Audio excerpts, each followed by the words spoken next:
नमस्कार दोस्तों, स्वागत है आपका डिफेंस अफेयर्स में। तो दोस्तों, रशिया ने चाइना और इंडिया को थैंक्स कहा है और चाइना और इंडिया को साथ साथ रशिया ने ये भी कहा है कि दोनों ही देश बहुत ही ज्यादा पावरफुल है, जो कि हमारा साथ देने के लिए अड़े रहे और यूएस के सामने बिल्कुल भी नहीं झुके। तो दोस्तों, ये बात आप सभी काफी अच्छे से जानते हैं कि फिलहाल के टाइम में रशिया और यूक्रेन के बीच टेंशनें बहुत ही ज्यादा बढ़ी हुई हैं। ऐसे में अब रशिया और यूक्रेन का मुद्दा यूनाइटेड सिक्योरिटी काउंसिल में पहुंच चुका है और यूनाइटेड सिक्योरिटी काउंसिल में अमेरिका के सहयोगी देश रशिया के ऊपर ये आरोप लगा रहे हैं कि रशिया इस रीजन में युद्ध को भड़काने की कोशिश कर रहा है। इसी के साथ साथ अमेरिका की तरफ से रशिया पर यह भी आरोप लगाया गया है कि रशिया ह्यूमन राइट्स का उल्लंघन कर रहा है। लेकिन इस बात को देखते हुए रशिया की तरफ से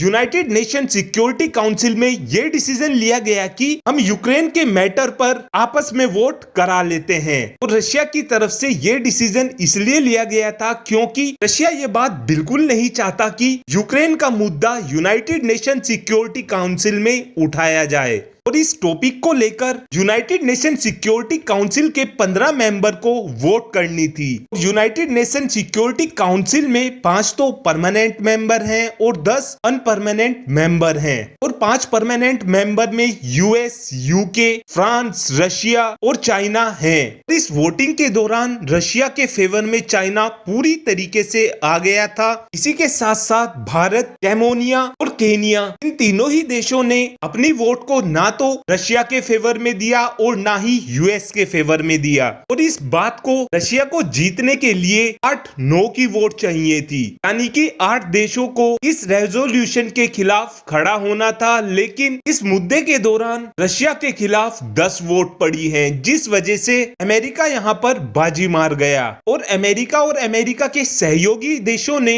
रशिया को खूब जमकर फटकार लगाई। और जब भारत की बारी बोलने के लिए आई तो भारत की तरफ से कहा गया है कि इस मुद्दे को डिप्लोमेटिक तरीके से सुलझाया जाए। लेकिन इसी के साथ साथ भारत ने रशिया का फेवर लेते हुए ये कह दिया कि रशिया और यूक्रेन के इंटरेस्ट को ध्यान में रखा जाए। तो दोस्तों, आपको बता दें कि ये सारा का सारा विवाद ही एक छोटी सी बात को लेकर है। अमेरिका तो ये चाहता है कि यूक्रेन को जल्द से जल्द नेटो में शामिल कर लिया जाए, लेकिन रशिया ये चाहता है कि यूक्रेन को नेटो में शामिल ना किया जाए। ऐसा इसलिए दोस्तों क्योंकि फिलहाल के टाइम में रशिया के पड़ोसी देश जैसे कि एस्टोनिया, लिथुआनिया और लिथुआनिया, ये तीनों ही देश नेटो के मेंबर बन चुके हैं। और अगर यूक्रेन भी नेटो का मेंबर बन जाता है तो फिर नेटो की सेना बिल्कुल रशिया के सर पर आकर बैठ जाएगी, जिससे आने वाले टाइम में रशिया को बड़ी दिक्कत हो सकती है। तो दोस्तों, आपको क्या लगता है कि क्या यूक्रेन को नेटो में शामिल होना चाहिए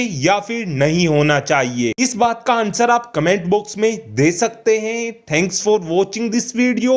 हैव अ गुड डे।